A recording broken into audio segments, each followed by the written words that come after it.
Mummy? నేనా అల్లం పచ్చడి కోసం అన్ని రెడీ చేస్తున్నా. అల్లం మామిడి చేస్తున్నా. ఇది ఒక కప్పు అల్లం. ఫస్ట్ దీన్ని గ్రైండ్ చేస్తాను. ఒక కప్పు అల్లం వేసాను.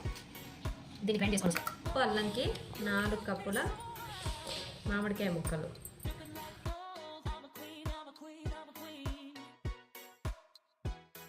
ఒక కప్పు అల్లంకి 4 కప్పుల మామిడికాయ ముక్కలు, కొన్ని చిన్నులపాయలు.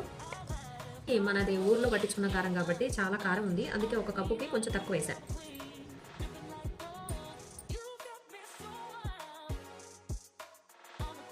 నాలుగు కప్పుల మామిడికాయ ముక్కలు, 1 కప్పు కారం, 1 కప్పు ఉప్పు, 1 కప్పు బెల్లం. కలర్ వచ్చేసింది. జీలకర్ర,